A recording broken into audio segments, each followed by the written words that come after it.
And now, coming to you live from the tri-state area and San Francisco, California, it's the best part of Wednesday, Waffle Box, with your hosts, Mike Fish and Kush Hayes.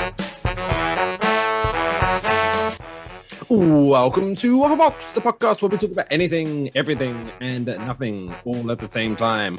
Coming up on episode 42, you could literally be flushing money down the toilet.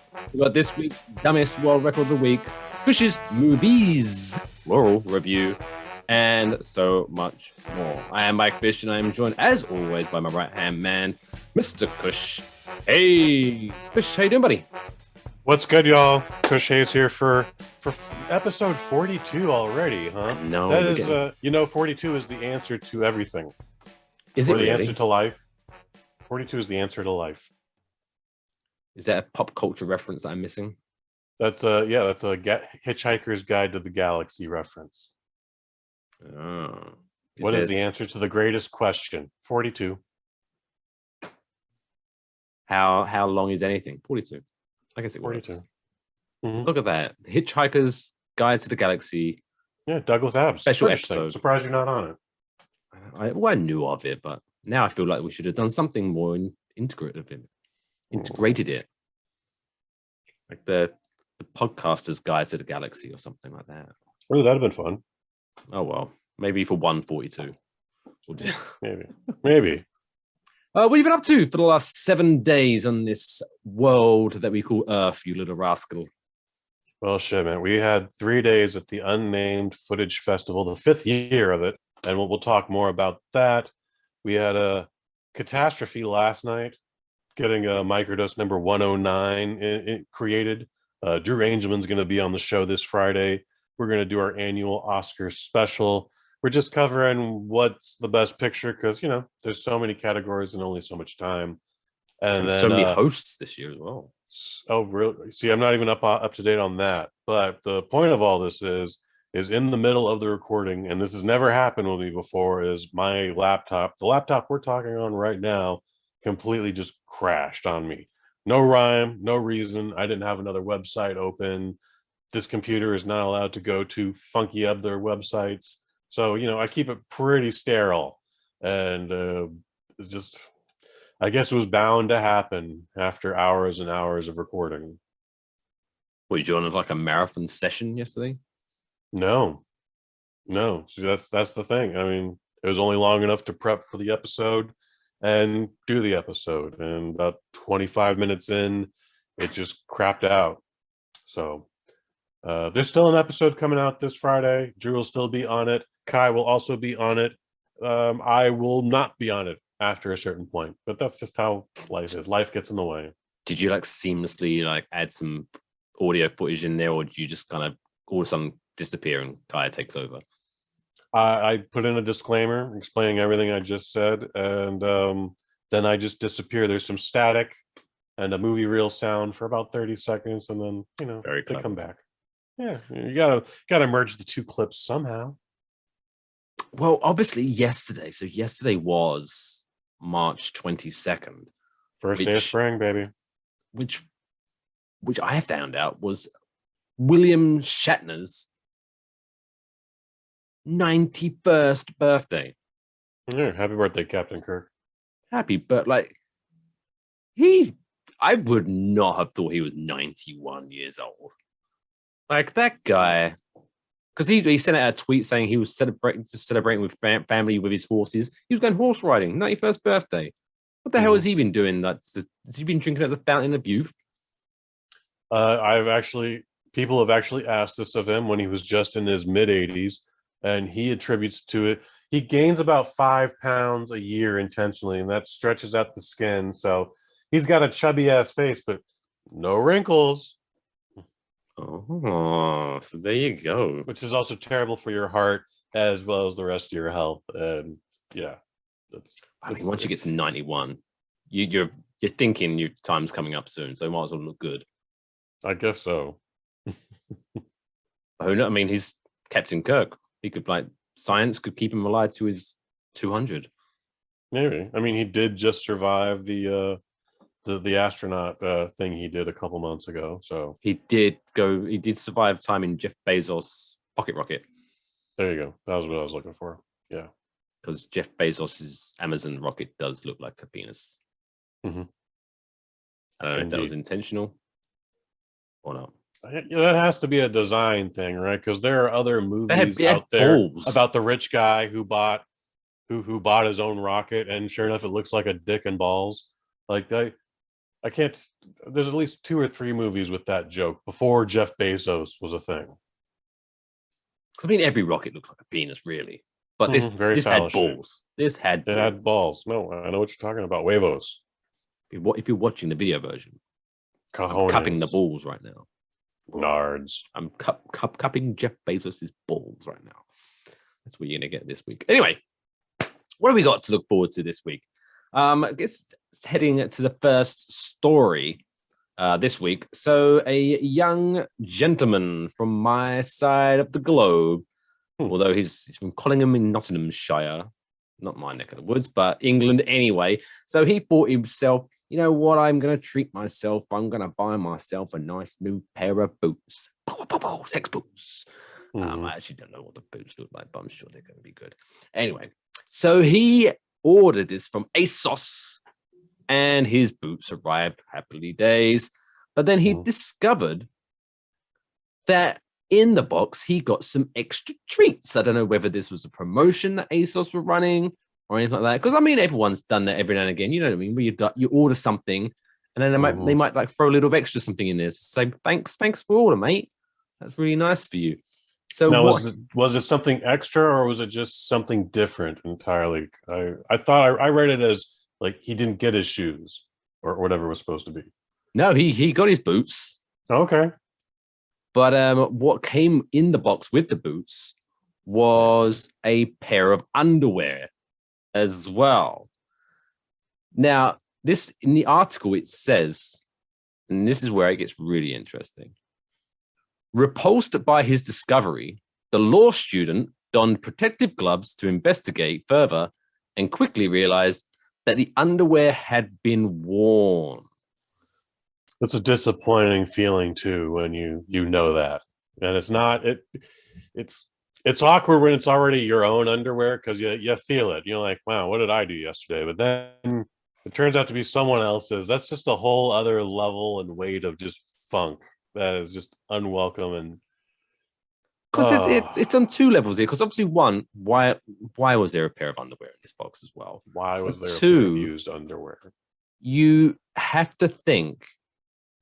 There's only 1 or 2, maybe 3 ways that you can easily work out whether these were used underwear. Neither one of them are a nice discovery because there's going to be a streak in there in one form or another.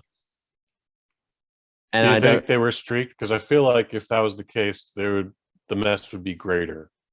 Well, I mean, how else would you discover the underwear's worn? Because either there's going to be a little drip, but surely that would dry it up by the time. Like it's just, or it could have been, the fabric is a little looser, or some happy tears were left in there. Happy tears could have been left in there. There was a wad of tissue, if I read my notes correctly. There was also some tissues in there as well. Yeah, I have to feel like somebody on the factory line gave his 2-week resignation early. And just went like, good luck, just tossed off and just good luck to you. It was really farewell, little sperms. Is that apparently he worked out as well that the boots had already been worn as well. So in my head, this guy was like, fuck this. So he put the boots on, had his little Jolly Roger moment, popped it all in a box and sent it off to this young lad. Now, that's a whole other level of just scumbag. As disgusting as that is, what would you do if you had discovered that in a delivery?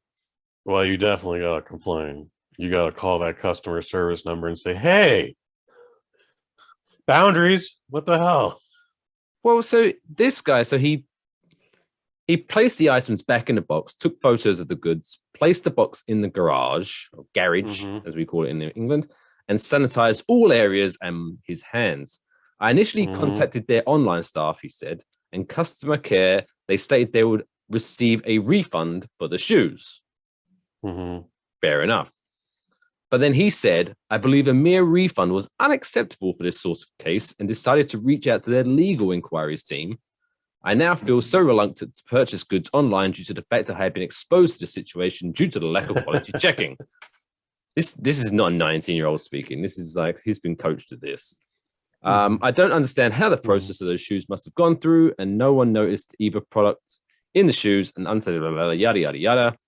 So basically, I don't know what he was trying to get out of this, because I'm on his side. This is wrong. This is disgusting. If I ordered some shoes and it came with a pair of used underwear and some used tissues, but they said, okay, we'll give you a refund. And he was like, no. What did he want? They should maybe send him another pair of shoes, the same style. That's definitely not. Apparently, he's but scarred for life. He can't take online deliveries anymore, which I think is a little. I think with that he's overreacting, but at the same time, like, yeah, it's hard to talk someone down from that ladder. Yeah. I wonder what he's done with them now. It doesn't say. I wonder if they're still sitting in his garage. I hope he had thrown them away, because just even leaving them in a plastic bag in the garage is just gross. Yeah. So come on. When you're packing up someone's delivery, no matter how angry you are at your work, don't jizz into it. Jesus. Yeah, definitely. Please don't jizz in our products. They're delivery folks and whatever other courier services are out there. That's wild. I used to work at UPS. I've never heard of that happening. I order from Amazon a lot. So if anyone from Amazon is watching this, I love you. I appreciate you. Please. Well, now from what I hear about the guys at Amazon is they don't even have time to toss off into your box. So that's a story for another day. But if you see all the damn propaganda for all those videos, hey, Amazon's such a great company to work for. It's not what I heard. Amazon's such a good box company. They make me they let me toss off in the box every 6 to 9 hours. That the box has got a smile on it. What else should I do? Who's leading me on? The box had it coming. Dirty box. Look how it's dressed. Anyway, let's move on.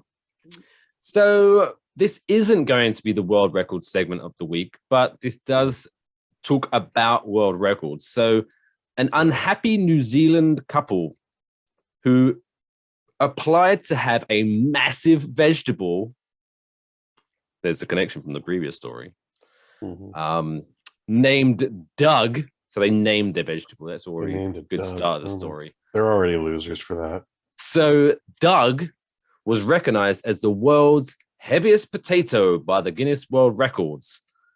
But shockingly, DNA test results, they did DNA test results on the potato. This is how serious Guinness Book of World Records are. They don't fuck around. So DNA test results found that it wasn't actually a potato. My God. I don't know. See, why isn't it on mainstream news? Mainstream media not telling the truth. We need to hear about this kind of stuff. Colin and Donna Craig Brown. This is like a Ricky Bobby situation. This person has 3 first names. His name is Colin Craig Brown. I guess Brown's not first name, but still, it's weird.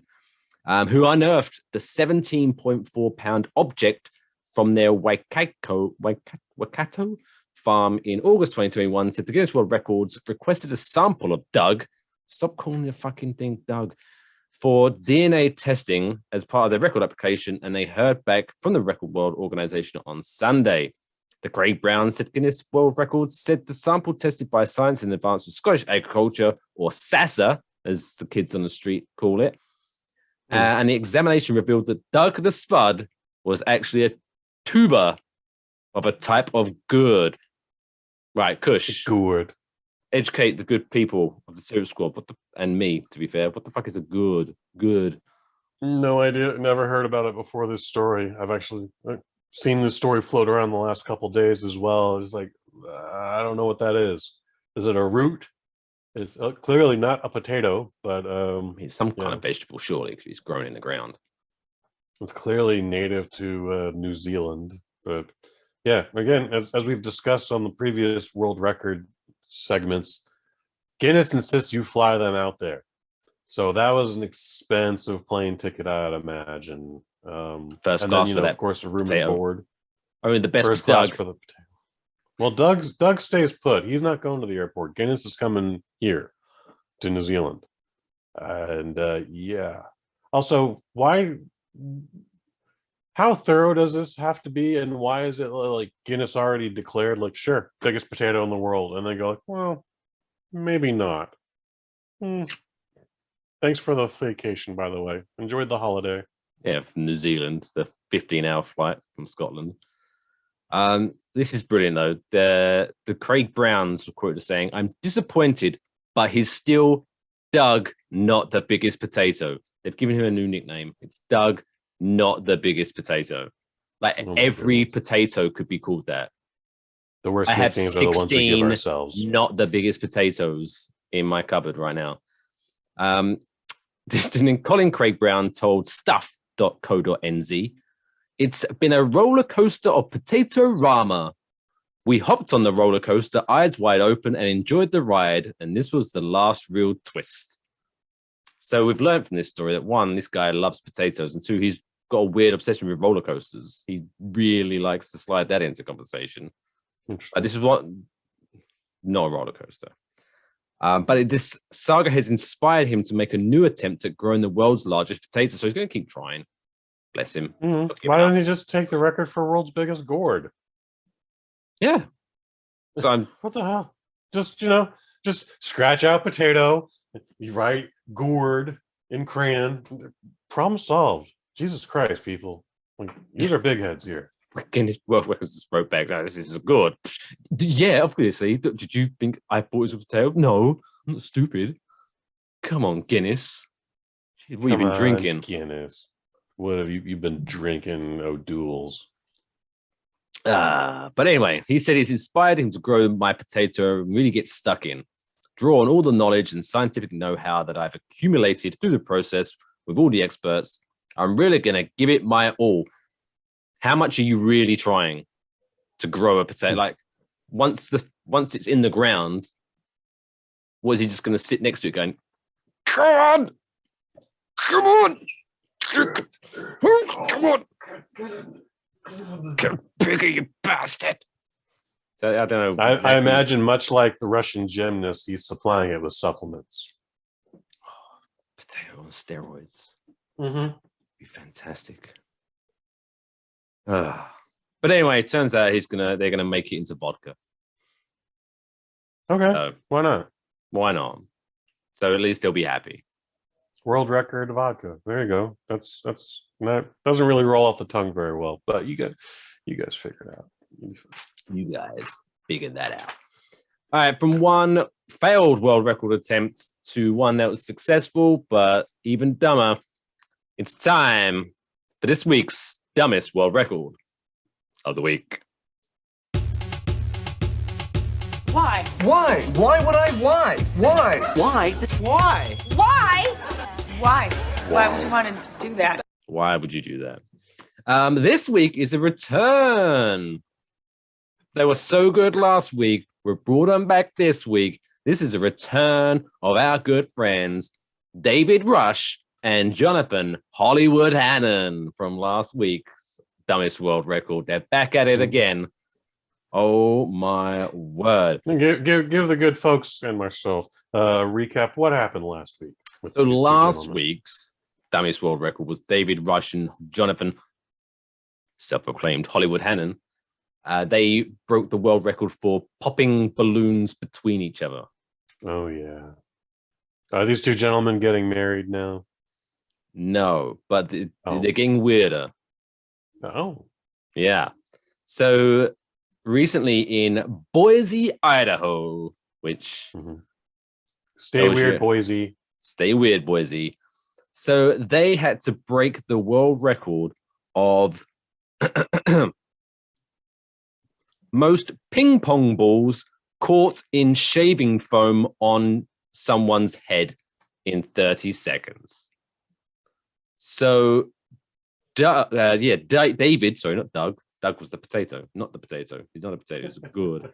But so David sprayed a bunch of shaving foam on his head whilst Jonathan threw ping pong balls at him, and he caught 35 of them on his head in 30 seconds. In 30 seconds. Wow. Boy, It's one of those where you're like, 35 seems impressive. But then it's also, why? Why did you do that? I'd have been impressed if the number was 10, because like I think about my head, I think about all that shaving cream, and I shave the skull quite often, and there's a lot of territory, so sometimes I get a little overzealous and cover the whole thing, but I only get halfway through before this half just dissolves and you got to reapply, and it's the whole thing. So like, yeah, time was definitely of the essence in this. They did it in 30 seconds.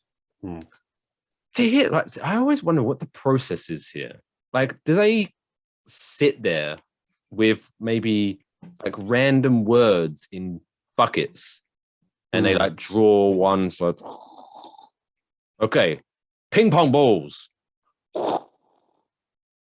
shaving cream on my head. Boom, let's do that. And then they look it up, or do they just go through the Guinness World Records for the weirdest shit? And they think, now, both?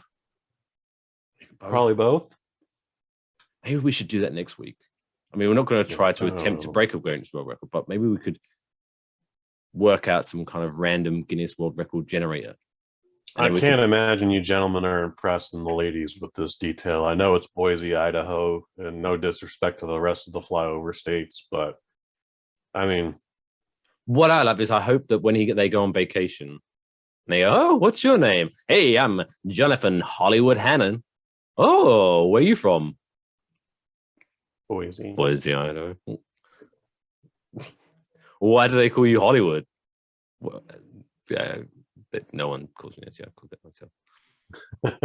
But I have lots of world records. Look at my certificates. Yeah, he carries them all in his jacket too. Yeah, look at that. You want the world records? I got world records. But yeah, so shout out David Rush, Jonathan Hollywood Hannon.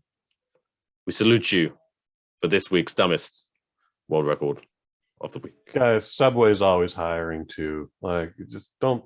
I mean, it's not exciting. I know, being a sandwich artist, but someone has to do it. Might as well be you. Is that what they call themselves? Subway sandwich artists? Mm-hmm. That is what they are branded. Really? Indeed. Why? Because dummy who makes sandwiches just doesn't sound good. For my sins, I do appreciate a Subway sandwich. Mm-hmm. But at no point have I gone into Subway, come out of Subway, unwrapped it, and gone, oh, this is almost too good to eat. Look at this. Yeah, I guarantee you no one else has said that either. Look at that. What other crappy job titles could we think of? Quite a few. But not right now. Oh my God, next week. Maybe next week. Maybe next week. All right. Well, still to come on this week's Waffle Box, we are, of course, got the mid-show quiz. We're talking about flushing money down the toilet, literally. Was that excitement or a yawn there, Kush? Both. Jesus Sorry, Christ. it's been a long day. Well, you still got your movie review coming up and more coming up straight after this break.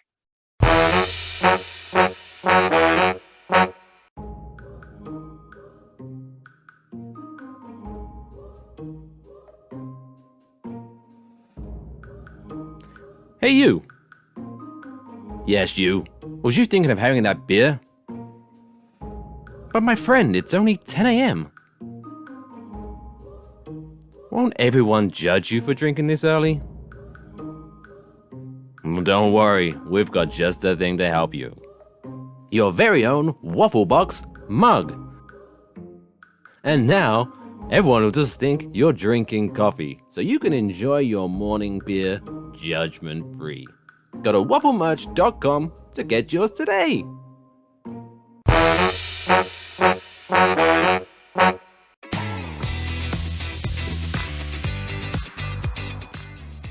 right, welcome back to the second half of Waffle Box. As I say, still to come, Kush's movie reviews.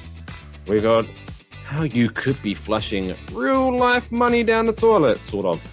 But we're going to continue on the show this week's mid-show quiz. So, Kush, on the first half of this week's podcast, we introduced the world to Doug, not the largest potato in the world. Yes, we did. So imagine if you actually had a potato. So this week's mid-show quiz, Cliches, I'm going to give you 30 seconds. And I want you to name as many things that you can do with a potato. And your time starts now. Bake, broil, fry, saute, au gratin, microwave, boil, raw. Raw? Let's just leave it alone. You just skin it and eat it like an apple. Skin it, I guess. Do that. Yeah. Did I say grill it? You can grill it. You can slice it up and make a souffle out of it. Meatloaf, surprise. He was very, but that last one. He's very food-based. I mean, obviously it's potato. I'm surprised you didn't get the shoot it. You can put the old potato gun. Yeah. You can shoot it. You can mash it. You can mash it. Mashed. Oh my. Ah, come on. What was your childhood like? I obviously I didn't eat enough mashed potatoes in my childhood. I would have thought I had eaten a lot of mashed potatoes, but clearly not enough. Where I'm talking about slicing and dicing and julienning. Meatloaf surprise. Meatloaf surprise. The surprise is it's a potato. It's just a potato. It's just a potato. That's a surprise. The good news is I'm only 5% Irish these days, so I don't feel terrible about that anymore. Also, I'm pretty sure you just got described for raw things to do with potatoes. Okay, leave it raw. Does anyone eat a potato like that, like an apple? Stone Cold Steve Austin was doing that when he was coming up. For what reason? He was so broke, all he could do is eat potatoes. So he just skinned them and then just sliced them off and ate them, probably while chewing tobacco at the same time. I mean, it kills two birds with one stone because I guess it's nutrients and it's a lot of liquid in there, so you're getting hydrated. Mm-hmm. I think. I don't know. I'm not going to do it. I'm going to stick to cooking and mashing my potatoes. There you go. Anyway, there you go. You're learning, people. So many things to do with potatoes. So versatile. Let's move on to the next story up this week. So I've been alluding to this the whole show, how you could be flushing your money down the toilet. Because obviously right now, people are stretched. Gas prices are up, all that nonsense. Prices are all going up. So everyone's looking to make a little extra money. Well, us at Waffle Box, we have come to your aid with how you can make... this segment is called Fecal Box. Fecal Box. Spoiler alert. So this company in Arizona, so if you can make your way to Arizona, you could be in for a windfall here, because a company called Ceres Therapeutics, a biotech company, has opened a donor collection facility to collect poop for cash in Arizona. Woo-hoo! I would not want to work at that donor collection facility. Right? Like, let's talk about this, Mike. How do you end up in that career path? Like you went to medical school, you were a scientist in college, and just somehow you ended up in the fecal box. Like, have you ever wondered how that happens? Like, the guy who's a podiatrist, he didn't set out to be a podiatrist. He wanted to cure babies and, sew up hearts and all that shit. And somehow now he's a foot doctor. Like, I kind of think it's kind of like the step down. It's like if you get fired from the sperm bank, Mhm. all right, that's you Go can't be straight on trusted the here. job. Go to the shit collector. Oh, I need that sound clip on my soundboard. you do. Yes. So anyway, so the company operates Good Nature, which is set up shop in Tempe, Arizona, and is asking for donations of poop that can earn donors at least $25 and up to $75 per sample. That's actually more than the cash for gold people are giving you. Really? Mm-hmm. Well, look at Weird. that. Just shit your way to riches. Everyone has to do their business, quote unquote. Make sure yours does some good, the Good Nature website says. Good Nature is looking for healthy adults aged 18 to 50 and notes that donors can earn up to $1,500 a month in compensation. So I'm going to assume there's a cap there then. So that's... Well, there's definitely some fine print. There's a catch. So that's, I think I roughly worked it. I mean, you're looking at, you're going to have to like donate at least on the top end. If you're going to get $75 per sample, you're looking at like at least once every day for a month. Mm-hmm. But it doesn't actually say. So it says like potential donors need to have irregular bowel movements, are of normal weight, don't smoke, well, that's me out, are not pregnant, have no history of gastrointestinal disease or history of alcohol and drug abuse. Oh, Jesus, I'm way out of this. Donors must also be able to donate poop 3 to 4 times a week at the collection site. The poop is being collected to help lead to future developments in gastrointestinal infections and disorders. They're a publicly traded company, yada, yada, yada. So it doesn't actually say, like, do you have to go there and poop in their special collection bins? Or can you just rock up? I would imagine in a doggy bin, like doggy bag. There's my poop. So I'm at that age now where we got to check under all the parts of the hood. And, I had to give a sample before I could get a further diagnosis. And they send you a little kit in the mail. And that kit literally fit in the palm of my hand. It wasn't much bigger than this thumb drive here. And I was like, well, how am I supposed to poop in that? There's a whole process that you kids will get to figure out when you're at that age. Good for you. Is it like when you're like icing a cake? Like, do you have to poop into the bag and then you squeeze it out the little bit at the end? It's a lot more dumber than that, actually. But yeah, don't worry about it. So, but from what you were reading, it sounds like you actually have to go in and give them the freshest sample, which means you deposit there, not at home.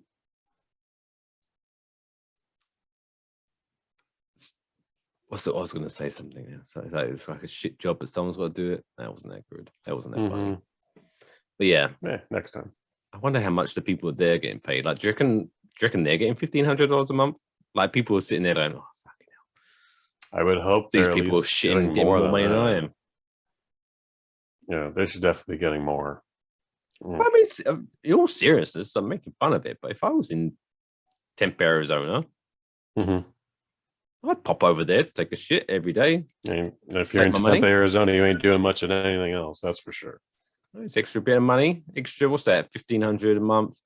That's like nearly $20,000 a year. What a side hustle. Tempe is relatively cheap. Like, you could live on that per month. Pay your rent, pay your bills. Boom. Maybe have a little extra spending money over. Go to the drive-through liquor store. That exists.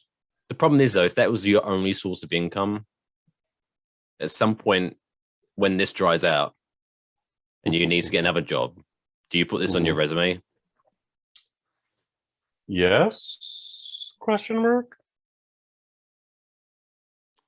So what was you doing between the years of 2022 and 2023? Oh, yeah, I was a professional poop donor. Professional pooper. Or we should put, I was a researcher. I was helping with some research, scientific research. It's a pretty big deal. I was helping with science. I was helping cure Dr. Hollywood.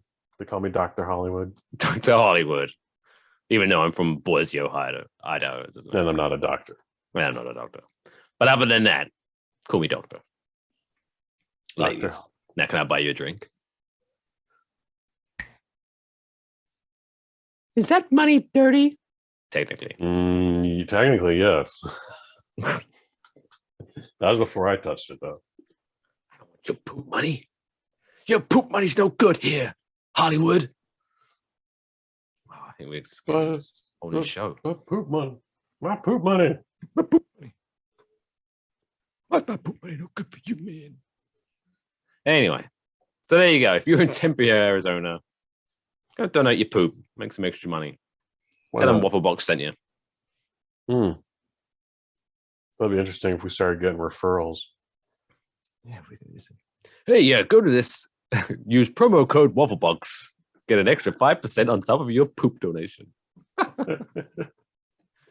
get a whole $100 if you mention Waffle Box or Fecal Box in the code section. Smash that like button. Like and subscribe. Yes. Remember, if you are listening to this, you can watch us, see our beautiful faces and our beards on the YouTube channel. If you are watching us and you're like, that's enough for me, you can always listen to us on Spotify, Apple Podcasts, Google Podcasts, iHeartMedia, Good Pods, and all that good shit. Right. Let's talk about movies, baby, for this week's Kush's movie review. Bum, bum, bum, bum. Kush's movie review.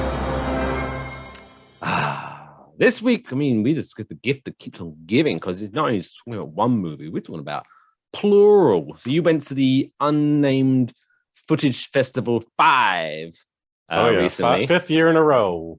So tell us about your findings, Mr. Hayes. Well, the Found Footage Festival is back. Well, tell us about Festival. What is the festival about?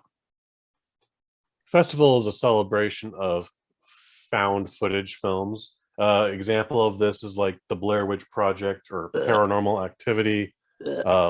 Wreck is a very popular one, or was. Cloverfield, No. But these are much more independent, much cheaper. This is a very experimental year for the festival. Like, not so much stuff focused on demons and ghosts and murderers, but just like one guy in a movie called Masking Threshold, one day he just heard this ringing in his ear and tried to break down the root cause of where it's coming from and why is this happening to him. And he spent hundreds of thousands of dollars, his life savings on doctors just for them to, if they don't tell him it's just tinnitus, they dismiss him as a crackpot loon. And for English listeners, he's just goes crazier and crazier and crazier, and then some people get killed, and he dwells a little too much, and just again things get weird to the point where like he's chopping up bugs and torturing ants, and he's like, oh my god, I just squished this ant and I could hear a million screams. But like the conscious collective reacted at once, despite the fact that this one lone ant that was away from the colony got murdered. And so who was filming that? Because that's my issue with found footage movies. So like, there's found footage stuff like your Blair Witch projects where like, who edited this? But then there's like, I'm making a documentary about this crazy shit going on in my ear. So it's very documentary style. It's just a complete narrative. The guy in this movie talks very fast. Just always breaking down analytics, and ultimately it's crazier for the worst. But that wasn't the best movie that came out this year, and we haven't even gotten there yet. The night before, Friday night, a little movie out of 2017, writer director Richard Perry came out with a movie called Base. Mike Fish, do you know what base jumping is? Yes, it's something that I should never do because I will poop myself. You should never do it. So y'all know what skydivers are, obviously. Well, these are folks who are like, I don't really want to jump out of an airplane. Maybe I just want to jump off a building. Maybe I just want to jump off a cliff. And sure enough, they do a lot of it. There's squirrel suits involved, and story is a little out there, but this has some of the craziest stunts I've ever seen committed to film, dude. Like these dudes are like literally millimeters away from just scratching the side of a mountain, you know, or otherwise they'll become paste if they do. Oh, I would Um, build shit. I'd be Speaking like, of people meeting their demise, one of our characters dies during a jump, and his friend goes a little crazy, ends up like talking more people into jumping with him on the various sites, and all of a sudden other people start dying, and it's not a good look. But base, some of the most fantastic stunts I've ever seen. I believe there was a video that played before the feature that's explained that, well, this movie was in 2017. One of the stars of the film actually died like a couple weeks ago.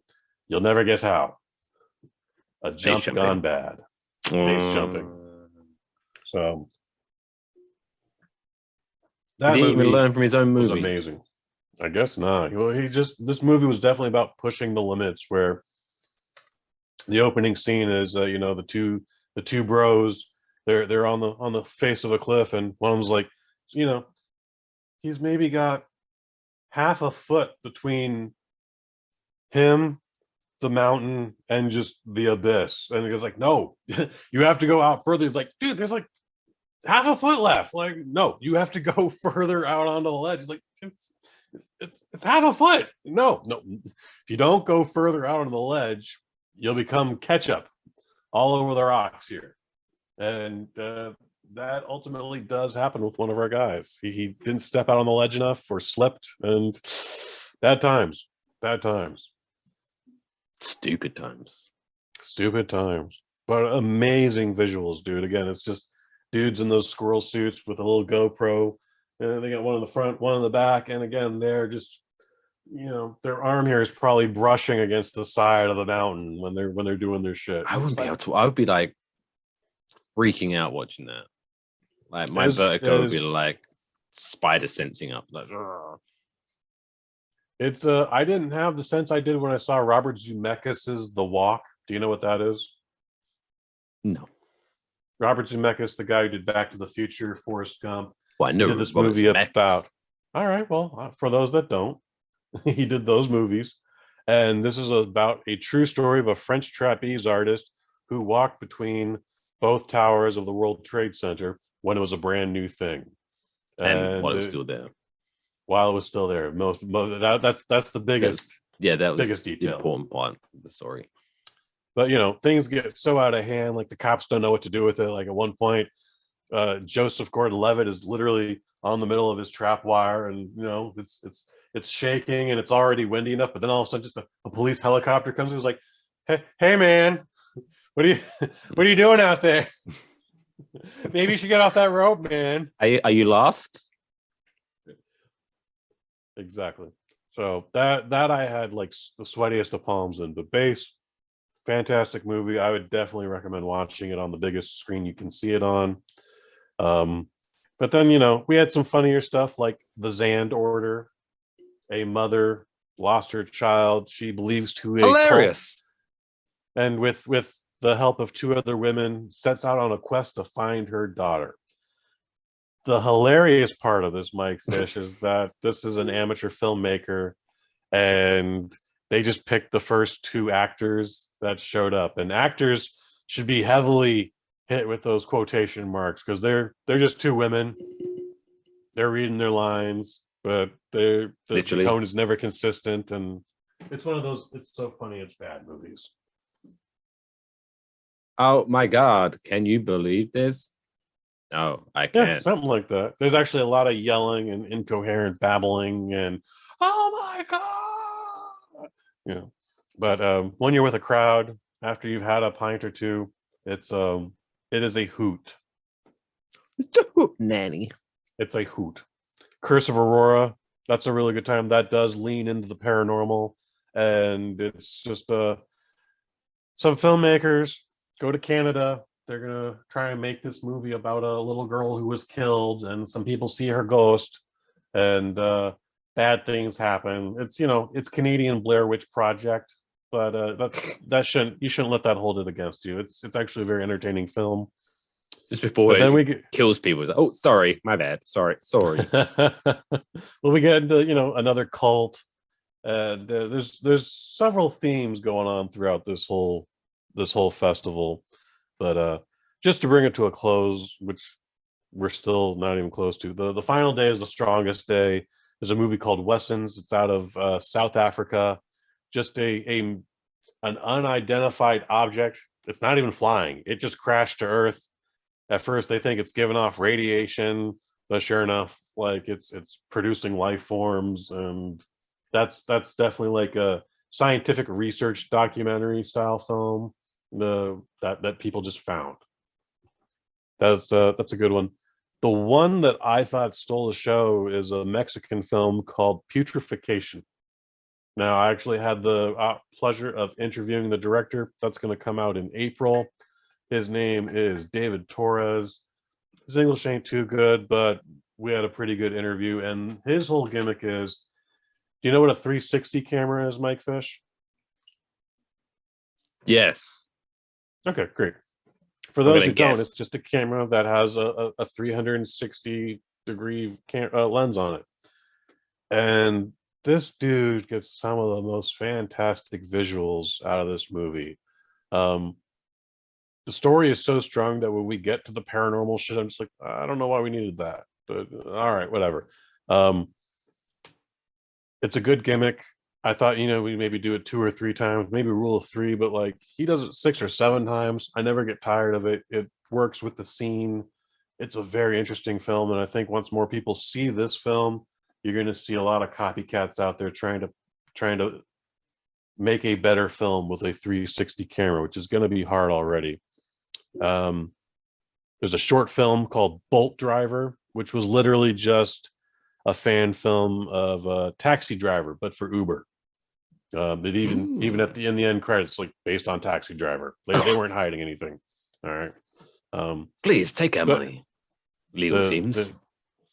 This guy gets a crush on an OnlyFans girl and decides to get a job with the Uber Lyft company called Bolt, and just descends into madness. Yeah, but it's nice. It's 40 minutes. Tells the story it's supposed to tell. It's really well done.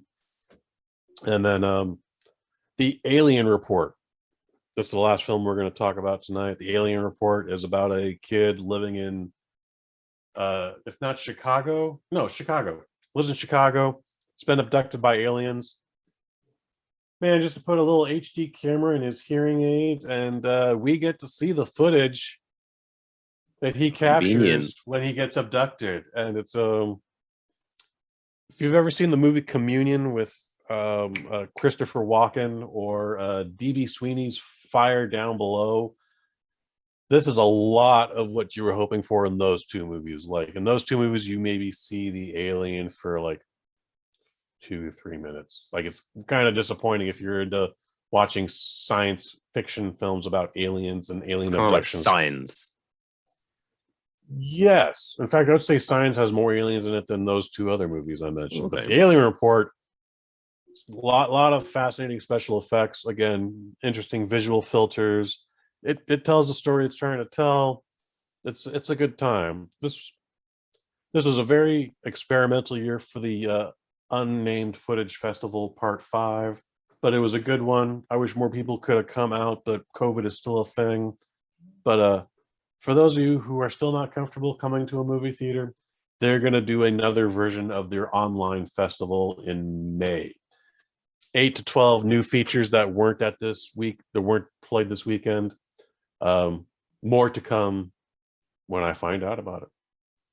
So the one you went to was you went somewhere to, so was it, you just sat down and they played movie after movie after movie, or did you have to travel around? Was it like a festival? Like, how'd that work?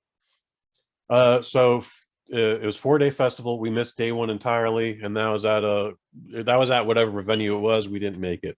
The next night where we saw Base was at a movie theater called the Roxy on Valencia Street in the Mission District.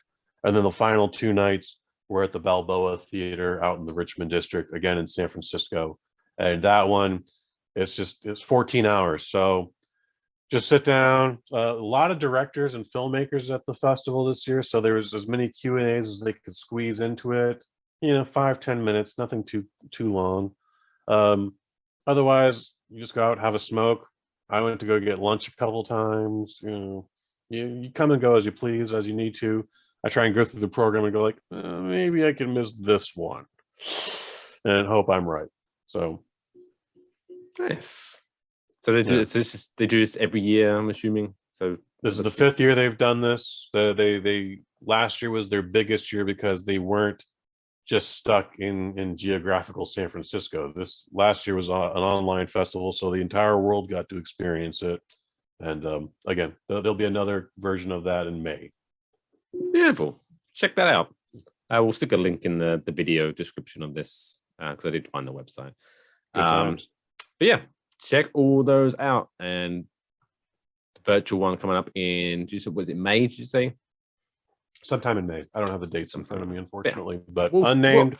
I'm sure we'll talk about it as we get closer to the time. Count on it.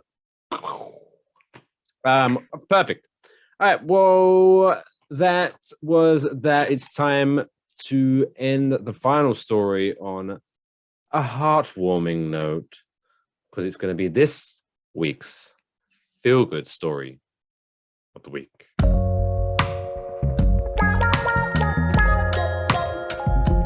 That's the coolest fucking story I've ever heard in my entire life. That's insane. Can I hear it again? I do love that jingle, but I do want to need to find a new one because that doesn't really set the tone. Well, it's the voiceovers within the thing. Otherwise, I think it's sexy, like It's a weird, lady. but sometimes a feel-good story isn't sexy. So it's like Maybe not this the way one, you tell it. for example. So this week's, I didn't get a chance to send this over to you. So this is news to Kush as well, because I literally 15 minutes before we started recording this, I was like, oh shit, I don't have a feel-good story. And I managed to find a good one in very quick succession. So this week is so this guy, a 101-year-old man who had to drop out of high school in West Virginia in the 1930s, was presented with a diploma more than 80 years later. So he, 101-year-old, finally graduated from his high school recently. So Jefferson County Schools in West Virginia said Merrill Pittman Cooper, 101 years old, attended Storer College, a former high school in Harper's Ferry, but he had to drop out during his senior year in 1938 when he and his mother relocated to Philadelphia for financial reasons. Cooper expressed regret about never graduating during a 2018 visit to the former Storer College campus, leading to relatives reaching out to Jefferson County Schools. Those efforts culminated this month in Cooper being presented with an honorary diploma by Jefferson County Schools in a graduation ceremony attended by his family. I'm not sure what he's going to do. I mean, now he can get a job. Now he can find a nice job. Now he can pledge for Vassar or Harvard. UCLA. He should get into UCLA no problem with his age alone. Man, which fraternity is he going to join? It's going to be exciting. Yeah. I hope to follow the educational journey of Merrill Pittman Cooper. But congratulations! I can't wait for the raunchy sex comedy based on his life, starring Ryan Reynolds for some reason. Ooh, that's a go picture right there, Mike. Even though if you look up a picture of this man, then it's not look like Ryan Reynolds. That's not artistic license. Artistic license. It'll be fine. It'll be fine.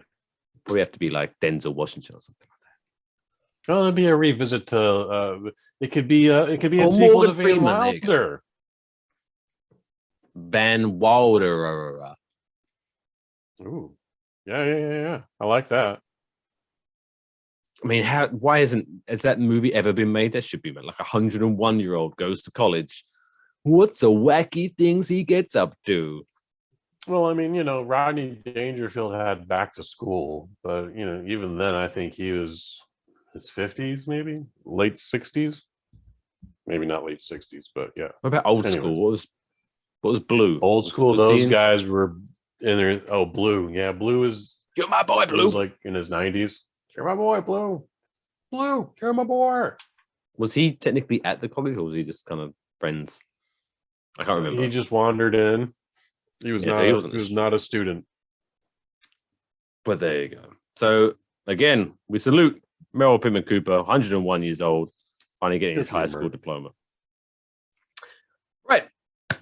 That wraps up this week's Waffle Box. As always, if you would like to suggest a story to feature on an upcoming Waffle Box, whether it be a news story, whether it be a feel-good story, whether it be a dumb world record that you've noticed, hit us up at enjoywafflebox@gmail.com.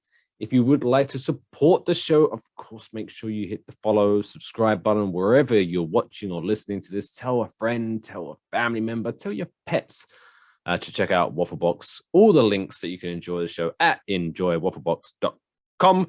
And if you would like to support monetarily, which of course you don't have to, but we would appreciate it. Of course, we would love you. You can go It'd be a lot cooler if you did. You can go to wafflemerch.com to buy yourself some swag, or go to extrawaffle.com to donate or become a member and get some extra content in your inbox. So that's wafflemerch.com and extrawaffle.com. Check those out. What other, I mean, we kind of alluded to it earlier, but what other audio content have the good people got to look forward to on the Bosnet family this week, Kush? Well, we already talked about the annual Oscar special with Drew Angelman of Angel Cake Productions and Kai of Kush and Kai. That's coming out this Friday. And then we got the Kick-Ass Movie Podcast. I believe we're going to be... Tiger Claws is out now, but No Retreat, No Surrender comes out March 29th. No Retreat, No Surrender Part 2, if I may be more bold. And then... next week's Waffle Box, we'll talk about some Academy Award shenanigans, as well as a movie review for the new Sandra Bullock, Channing Tatum movie, whatever that's called. Speaking of Channing Tatum, did you see Dog? Did we talk about Dog? We have not talked about Dog, but it's a movie about a dog. Did you see it? I didn't. Oh, it's because I watched it a couple of days ago. Okay. It's not a weird movie, but it's one of those movies where where you're like, it's a good movie, but it happened. It was a part of my life. If that makes sense. Like, if someone says to me, like, "Oh yeah, I was thinking of checking out Dog with Channing Tatum," I'll be like, "Oh, cool, you enjoy it." But if someone was like, "Hey, have you got a movie to suggest?" I would not suggest it. Like, it's not a groundbreaking. If you own a dog, Marley and Me over it. No, I would. This is definitely, it's got a feel good, and it does make you want to hug your dog afterwards. Basically, it's kind of like there, it's there. Not good, not bad. I assumed it was just a dog movie for dog lovers. Channing Tatum's in it. I believe it's based on a true story, but Marley and Me, boy, if you don't cry to that, you're a robot. See, I don't want to cry. I mean, I didn't want to cry either, but it happened. I was just like, he's a good boy. By the way, when is talking about the Bosnet family's YouTube channel? When's the latest Lil Sis Hayes corner coming out that I've contributed to? Just dropped on Monday. Check that out. Go to YouTube and search for Bosnet. Check that out, because what you'll notice Bosnet.family/LSH. It's a great interview, but it will look graphically pleasing because yours truly helps. It's a good looking graphic. Thank you. So for the success of that show, I want at least 2% credit for the success of that video. Okay. Yeah. That's not unreasonable. Check that out. All the links, go to bosnet.family, and of course enjoy wafflebox.com. I'm Mike Fish. You can follow me at Mr. Mike Fish on Twitter and Instagram. You can follow this wise guy at Kush_Hayes on just Twitter. He's not on Instagram, although you can get Bosnet Family. But is it Bosnet Family on Instagram? It's the Bosnet Family, or Kush and Kai is still whatever putting out movie posters. We're everywhere. But who cares about Instagram anyway? It's all about the Twit face. Go to Twitter. Anyway, so that wraps it up. We'll see you next week for episode 43. But until then, don't forget to take care of yourselves and each other.